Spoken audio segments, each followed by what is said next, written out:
Ho ho ho, happy holidays, jingle bells and all that. Just call me grandma, 'cause I'm coming to your house with a hot, plump Christmas goose. Only it's not a goose. It's a cold, hard slice of facts and logic. I know I'm a little late to the party on this one, but I don't care.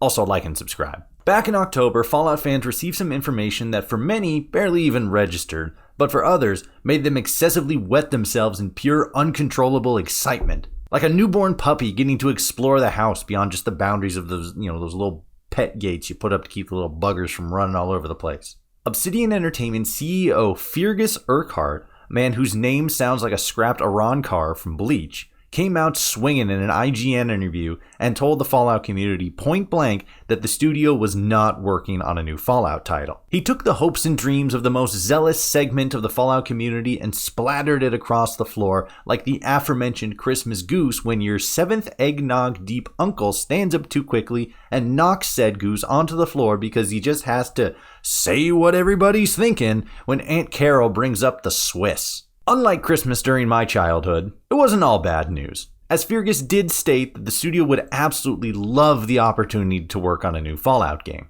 Quote, "If we ever get the opportunity to make another Fallout game, we'd make it. There's not even question of whether or not we do it. It's just, will the opportunity arise?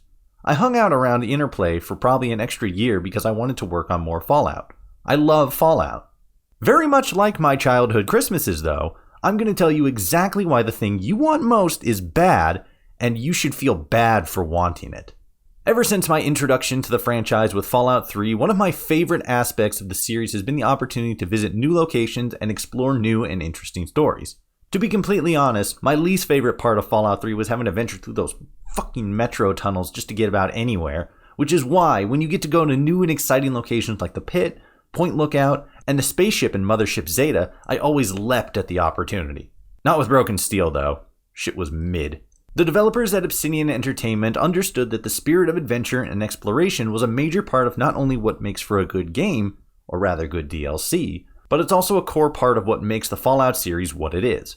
This, I think, is one of the reasons why every single DLC for Fallout New Vegas takes you to a new part of the wasteland, away from the New Vegas Strip and into the new and often unexplored regions.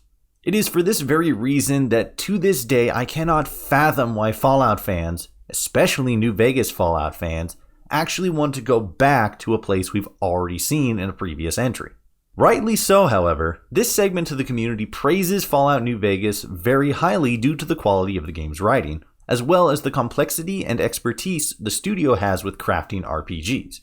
It's neither hyperbole nor exaggeration to say that to this day, Fallout New Vegas has the best writing as well as the best RPG mechanics in the entire series.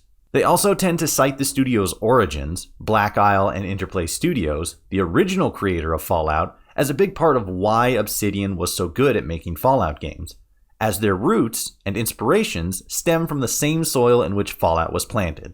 The biggest problem with this argument though is like 2 or 3 people from the original dev team even still work at the studio, and when you go back to look at Fallout 1 and 2, exploration of the world was a major part of what made the game so captivating to play.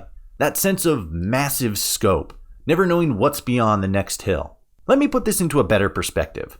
Fallout 76 to date is the largest Fallout game in existence, being about 4 times larger than Fallout 3.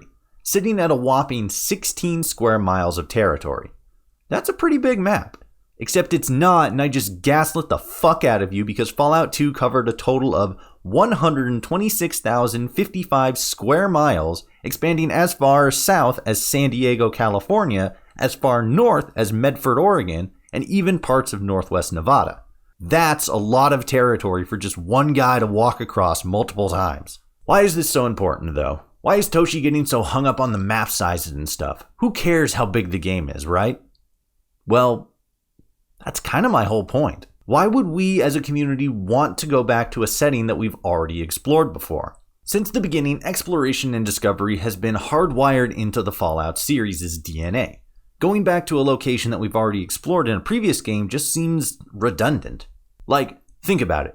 Would starting up a new game in Fallout New Vegas 2, exploring the same locations as the original, really be that much fun?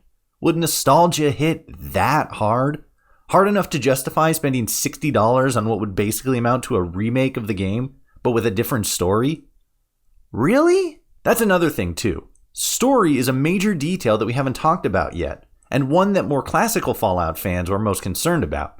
One of the primary reasons why they want to see Obsidian craft a new Fallout game is that they find Bethesda's writing and lore consistency to be lacking compared to Obsidian's. Sure, a new story set in the Mojave with expanded writing would be fantastic, and would most likely sell and rank very well.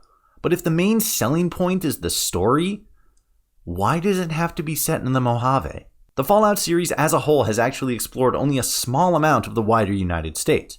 Well, except for Fallout 2, but with the whole almost 250,000 square miles of game area, which means there is so much more potential for stories set in different areas of the country to be settings for future games. We even get to see examples of this story potential in the Honest Hearts DLC, where we travel far north into Zion Canyon to follow the story of Joshua Graham, the Sorrows, and their war with the Whitelegs.